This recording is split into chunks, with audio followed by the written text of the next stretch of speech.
नमस्कार, आप देख रहे हैं बिस्तक। मैं रजत देवगन। हफ्ते के आखिरी कारोबारी सत्र में भी बाजार पर दबाव रहा और जिसका डर था वही हुआ। हफ्ते के निचले स्तर के आसपास जाके क्लोजिंग कर दी तो तकनीकी तौर पे कमजोर हैं। कोई भी उछाल आ रहा है तो पिटाई हो रही है। आज हुआ ये कि 19,554 के लेवल पे खुले, 19,557 तक ही गए थे, उसके बाद दम तोड़ दिया।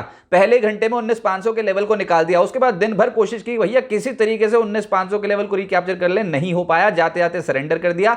दिन का लो लग गया 19,412, बस बच गया 19,400 का स्तर। आज क्लोजिंग आई है 19,428 के लेवल की। 114 अंक गवाकर क्लोज टू क्लोज बंद हुआ है निफ्टी बैंक की तो हालत बहुत टाइट है अब इस हफ्ते। आज भी 44,199 के लेवल की क्लोजिंग है, 342 अंक गिरकर। लेकिन इस हफ्ते की शुरुआत देखोगे तो 44,993 पे की थी, क्लोजिंग आ रही है 44,199 की। तो आप समझ सकते हो कि इस समय एपिसेंटर में है बैंकिंग स्टॉक्स और निजी क्षेत्र के बैंक्स अंडर परफॉर्म कर गए। आज सेंसेक्स 365 पॉइंट्स हल्का होकर बंद हुआ है 65,322 के लेवल पे। एडवांस डिक्लाइंस बिल्कुल डिक्लाइंस के फेवर में। गिरने वालों की संख्या थी 39, चढ़ने वाले मात्र 11 निफ्टी पे। HCL Tech, Reliance Industries, Titan Power Grid हिम्मत कर रहे थे संभालने की, लेकिन क्योंकि निजी क्षेत्र के बैंक्स और FMCG स्टॉक्स नेगेटिव थे तो बाजार चल नहीं पाया, उल्टा पड़ गया बाजार। आज निफ्टी गेनर्स में HCL टेक को पाएंगे। एक मल्टी ईयर डील साइन की, उसका एक इंपैक्ट था, 3% तेज था ये स्टॉक। शुरुआती सत्र में तेजी हो गई थी। इसके अलावा पावर ग्रिड 1% चढ़ गया, टाइटन 1% कोशिश करके चढ़ गया। टाटा स्टील, अल्ट्राटेक में भी हल्की खरीदारी देखने को मिली, लेकिन गिरने वालों की सूची ज्यादा है। और आज जो डेंट पड़ा उसमें था इंडसइंड बैंक 2.5% नीचे, SBI लाइफ करीब करीब 2% टूट गया, UPL 0.25% नीचे, टाटा कंज्यूमर, एशियन पेंट्स 1.5% से 0.2% साफ हो गए। FNO गेनर्स में हिंद कॉपर का एक्शन तगड़ा। आज के सत्र में 7% से ज्यादा की चढ़ाई चढ़ गया। इंडिया सीमेंट पिछले कुछ दिनों में ज्यादा तेज चल रहा है, आज 5% चढ़ा है।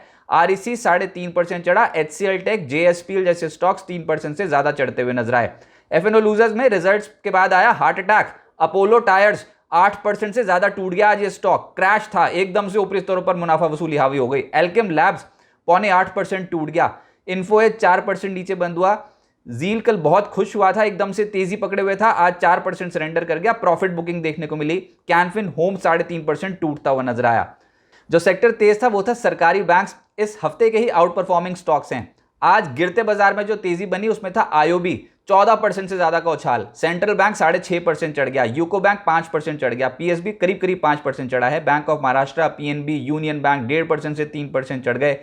प्राइवेट बैंक्स फिसल पट्टी थी। आज ऊपरी स्तर ऊपर दबाव साफ तौर पे स्क्रीन बता रही थी कि प्राइवेट बैंक्स हल्के हो रहे हैं। इंडसइंड बैंक 2.5% टूटा, सिटी यूनियन 2% टूटा, ICICI बैंक, HDFC बैंक 1% टूटे, RBL बैंक, कोटक बैंक पे भी दबाव था। फाइनेंशियल्स खैर आज दबाव में ही थे। आज ओवरऑल फाइनेंशियल्स देखोगे तो पिक्चर उतनी अच्छी नहीं थी।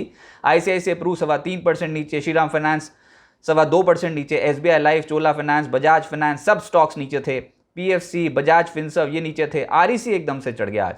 इसके अलावा हेल्थ केयर, एल्केम लैब्स 8% टूटा, सिंजीन 2.5% नीचे बंद हुआ, लॉरस लैब्स 2.5% टूटा है, Metropolis, Lalpath lab, Biocon, Torrent Pharma 2% से 2.25% हल्के हुए। तो आप समझ सकते हो जो प्रेफर्ड सेक्टर था मार्केट का, फार्मा हेल्थ केयर, वहां पर भी प्रॉफिट बुकिंग देखने को मिली। FMCG में आज Procter Gamble, hygiene and health care 2.25% टूटा है। मैकडॉवल, टाटा कंज्यूमर, HUL 1.5% से 2.25% टूटे हैं। डाबर, रेडिको, नेस्ले इन स्टॉक्स पे दबाव था। ITC के नतीजे अगले हफ्ते आने हैं और इससे पहले ये स्टॉक हल्का हो गया है। इनफैक्ट जब 14 अगस्त को अगले हफ्ते नतीजे आने, साथ में बोर्ड बैठक है, होटल कारोबार के डीमर्जर को लेकर भी कहीं ना कहीं फैसला होता हुआ नजर आएगा। लेकिन FMCG में ही वरुण बेवरेजेस एक ऐसा स्टॉक था जहां पर अच्छी खरीदारी होती हुई नजर आई। मेटल्स कमजोर तबका था मार्केट का, जिसमें वेल्समैन corp, Vedanta steel authority, Hindalco, JSW, Nalco इन सब स्टॉक्स में आज के सत्र पे दबाव देखने को मिला। IT में कुछ चुनिंदा स्टॉक सामने आए। HCL टेक, कोफोर्ज, परसिस्टेंट हल्की खरीदारी इन स्टॉक्स में देखने को मिली। HCL टेक तो आज निफ्टी का गेनर ही बन गया। मिड कैप स्टॉक्स गिरते बाजार में भी कुछ एक्शन पैक्ड शो देखने को मिला, जिसमें आज कल्याण कुंज क्या तेजी पकड़े हुए है। ये स्टॉक कंप्लीटली डोमिनेट कर गया ज्वेलरी स्पेस में। रफ्तार टाइटन से ज्यादा तेज है चढ़ने की, तो आप ये समझो 11.5% तेज आज। PTC इंडस्ट्रीज ये स्टॉक 10% चढ़ा है। GMM फॉटलर लगभग 9% चढ़ गया। किर्लोस्कर इंजन्स 8.5% चढ़ा है। RH मैग्नेसिटा ये स्टॉक 7.5% चढ़ गया। मैपमा इंडिया 7% के आसपास चढ़ा है। फ्लोरोकेम, स्नाइडर, बेक्टर फूड 6% से 6.25% उछाल में थे। एलिकॉन, PNB हाउसिंग और HCC 5.5% से 6.25% के आसपास चढ़ते हुए नजर आए। लेकिन ऑब्वियसली गिरते बाजार में इंट्राडे ट्रेडर्स तो फोकस नहीं करेंगे इन स्टॉक्स पे, जो इन्वेस्टर्स हैं उनको फायदा होता हुआ नजर आया। Mid cap losers, Hindware Home 13% crash, Sequent 9% टूटा है, अशोका बिल्डकॉन 6% से ज्यादा टूट गया। धानी, सूर्य रोशनी, एस्ट्रा माइक्रो, इंडो काउंट 4.5% से करीब 5% टूटते हुए नजर आए। आईपीओ मार्केट में टीवीएस सप्लाई चेन का आईपीओ 14 अगस्त तक खुला रहेगा। अब तक 1 गुना से ज्यादा सब्सक्राइब हो चुका है। प्राइस बैंड 187 से 197 रुपए प्रति शेयर का रखा गया है और 600 करोड़ रुपए का फ्रेश इशू है, 280 करोड़ रुपए का ओएफएस। अच्छा, अगले हफ्ते 2 स्टॉक्स की लिस्टिंग होनी है, एसबीएफसी फाइनेंस और कॉनकॉर्ड बायोटेक। एसबीएफसी फाइनेंस की लिस्टिंग होनी है 16 अगस्त को। इशू कुल 74 गुना सब्सक्राइब हुआ था, इशू प्राइस 57 रुपए प्रति शेयर का है। और कॉनकॉर्ड बायोटेक की लिस्टिंग 18 अगस्त को होनी है, इशू कुल 25 गुना सब्सक्राइब हुआ था, इशू प्राइस 741 रुपए प्रति शेयर का है। अब आगे क्या होगा? लगातार तीसरे हफ्ते पिटाई हो गई, ऊपरी स्तर पर दबाव बनता ही चले जा रहा है और मुख्य कारण है एफआईआईज की बिकवाली। इंडेक्स और स्टॉक फ्यूचर्स में बेचते ही चले जा रहे हैं और ये कुछ बेहतर बात नहीं, क्योंकि कोई भी पुल बैक आ रहा है तो उसको यूज किया जा रहा है बेचने के लिए। 19,500, 19,600, ये कॉल राइटर्स भी एकदम से एक्टिव हो गए इन स्ट्राइक्स के। आज तो पता लग रहा था कि भैया तो 19,500, 19,600 के लेवल कोई नहीं टच करने देंगे, ऐसी हालत थी। तो अभी तो फिलहाल 19,500, 19,600 को ही थोड़ा एक रेजिस्टेंस जोन मान के चलें। जब तक ये कॉल राइटर्स हिलते नहीं, इनका कॉन्फिडेंस टूटता नहीं, तो फिर बाजार हर उछाल में बिकवाली वाला बाजार बन रहा है। नीचे 19,300 के लेवल को बचा रहे हैं, जब तक बचा रहेगा तब तक ठीक। 19,300 के लेवल के नीचे गए तो बियर्स हावी हो जाएंगे। छोटी अवधि का ट्रेंड है कमजोर और अभी ये पता लग रहा है कि नीचे 19,300 इसलिए इंपॉर्टेंट है क्योंकि 19,400 और 19,300 इनपुट्स में भी राइटर्स बहुत एक्टिव हैं। तो देखो, मार्केट तो इंडिसीजन वाली है, लेकिन कोई भी उछाल आ रहा है तो बिकवाली के लिए यूज हो रहा है। हम पिछले हाइज को क्रॉस नहीं कर पा रहे हैं, तो लोअर हाइज लोअर लोज की फॉर्मेशन बनती चली जा रही है। ये स्ट्रक्चर बाजार के लिए ठीक नहीं होता, ये ट्रेंड को तोड़ना जरूरी है, नहीं तो फिर बाजार पर दबाव और बढ़ जाएगा। अमेरिकी बाजारों के मूड माहौल को देखना होगा। अगला हफ्ता छोटा कारोबारी हफ्ता है, 15 अगस्त को है छुट्टी। अच्छा, एक और इंपॉर्टेंट चीज, अदानी ग्रुप के स्टॉक्स फोकस में रहेंगे क्योंकि सेबी को डेडलाइन मिली हुई थी सुप्रीम कोर्ट से कि 14 अगस्त को अपनी रिपोर्ट सौंप दे और 14 अगस्त अब दिन आ गया। तो देखते हैं कि वहां पर क्या डेवलपमेंट्स होती हैं। अभी ये क्लियर नहीं है कि सेबी रिपोर्ट सौंपेगा कि नहीं, लेकिन हाँ, अदानी ग्रुप के स्टॉक्स जो होंगे वो फोकस में जरूर रहेंगे। आईटीसी भी फोकस में रहेगा क्योंकि 14 अगस्त को उसके नतीजे आने हैं और बोर्ड बैठक भी है जिसमें होटल कारोबार के डीमर्जर पर विचार होगा और वहां पर जो भी स्टेटमेंट्स आएंगी वो भी बहुत इंपॉर्टेंट रहेंगी। रिजल्ट सीजन ऑलमोस्ट ओवर है, अब बस चुनिंदा कंपनियों के, वो भी मिड कैप स्पेस से कंपनियों के नतीजे बचे हुए हैं। इन्फ्लेशन के आंकड़े भी इंपैक्ट डालेंगे अगले हफ्ते, लेकिन ओवरऑल पिक्चर बाजार की अभी ठीक नहीं है। कोई पुल बैक मिल सकता है डेफिनेटली, लेकिन हायर लेवल पे सस्टेन करना, एक नई रैली पकड़ना, इसके लिए बहुत हिम्मत चाहिए बुल्स को, जो अभी नहीं है बाजार के पास। और एफआईआईज का मूड माहौल देखकर ही अगला जो डायरेक्शन होगी, अगली डायरेक्शन वो तय करेंगे। लेकिन फिलहाल निफ्टी के कौन से ऐसे लेवल्स हैं जिसको देखकर आप ट्रेड सेटअप कर सकते हो?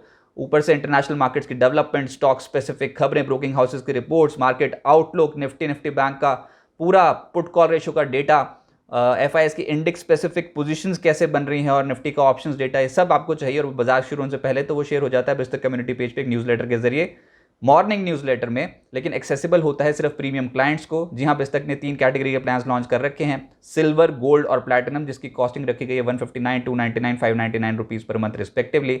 एक तो न्यूज़लेटर की सुविधा है, इसके अलावा कोई भी सवाल अगर आप पूछते हो लाइव चैट शो में तो आपके सवालों को पहले एड्रेस किया जाता है। गोल्ड और प्लैटिनम हमारे हायर ग्रेड प्लान्स हैं जिसमें वीकली न्यूज़लेटर की सुविधा है और साथ से साथ बिस चैट के माध्यम से आप बिस्तक के एंकर्स और बाजार के एक्सपर्ट्स के साथ कनेक्ट हो सकते हो। स्पेशल शोज ऑर्गेनाइज होते हैं, नोटिफिकेशन के जरिए आपको पता लग जाता है।